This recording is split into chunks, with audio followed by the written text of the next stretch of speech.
साल 1919 का समय था जब गांव की सुबह सूरज की पहली किरण के साथ जागती थी। चारों तरफ खेतों की हरियाली और मिट्टी की खुशबू हवा में घुली रहती थी। गांव के बीचों बीच एक बड़ा सा पीपल का पेड़ खड़ा था जो हर किसी के लिए खास था। सुबह होते ही लोग अपने काम पर जाने से पहले उसकी छांव में बैठते थे। वहीं पर दिन भर की बातें तय होती और हंसी मजाक चलता रहता था। पास में खेलते बच्चों की आवाजों से पूरा माहौल जीवंत हो जाता था। उस समय न बिजली थी न बड़े साधन, फिर भी हर चेहरा संतोष से भरा होता था। दोपहर की तेज धूप में वही पेड़ सबको ठंडी छाया देता था। दूर से गुजरने वाले मुसाफिर भी वहीं रुककर पानी पीते और आराम करते थे।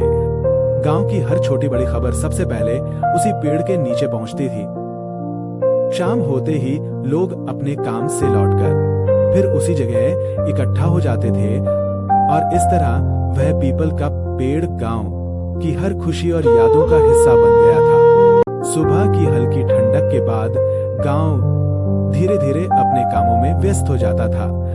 खेतों में किसान बैलों के साथ हल चलाते हुए नजर आते थे।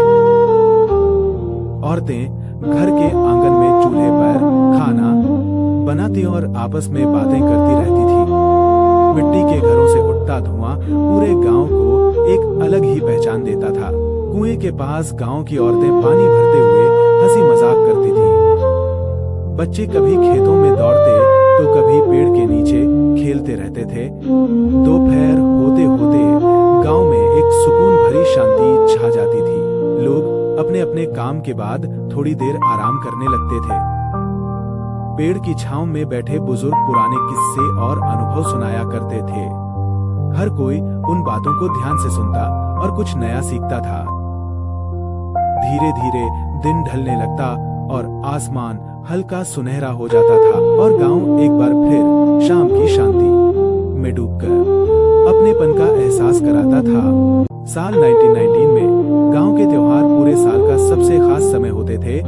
हर घर में कई दिन पहले से ही तैयारियां शुरू हो जाती थीं।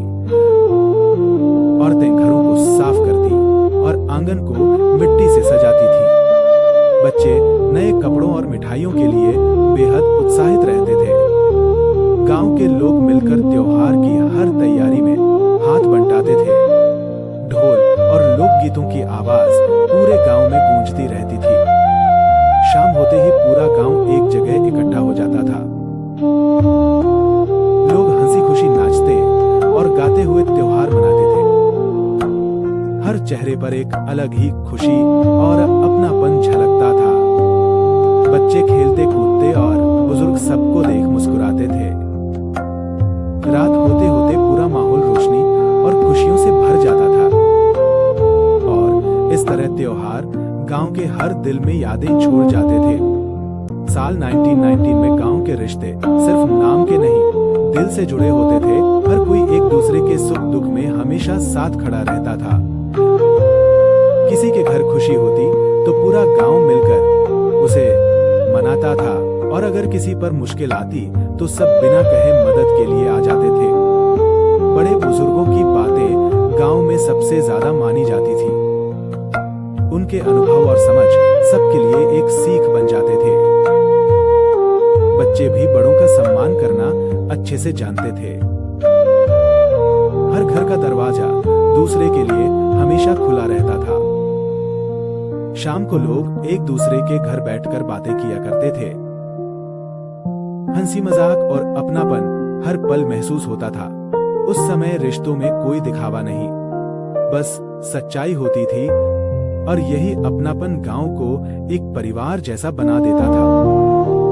समय धीरे धीरे बदलने लगा और गांव की जिंदगी भी बदलती चली गई। पहले जैसी सादगी अब धीरे धीरे कम होने लगी थी। नए साधन और बदलाव गांव में कदम रखने लगे थे। लोग अपने कामों में ज्यादा व्यस्त रहने लगे थे।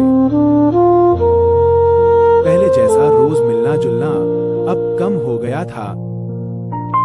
पीपल के पेड़ के नीचे बैठने वाले लोग भी धीरे धीरे कम होने लगे। बच्चों की खेलकूद की आवाजें भी अब पहले जैसी नहीं रही थी। बुजुर्ग अक्सर पुराने दिनों को याद करके मुस्कुराते थे। उन्हें वो समय याद आता जब हर दिन सुकून से भरा होता था। गांव की वो सादगी और अपनापन अब यादों में बसता जा रहा था। फिर भी उस दौर की बातें दिल में हमेशा जिंदा रही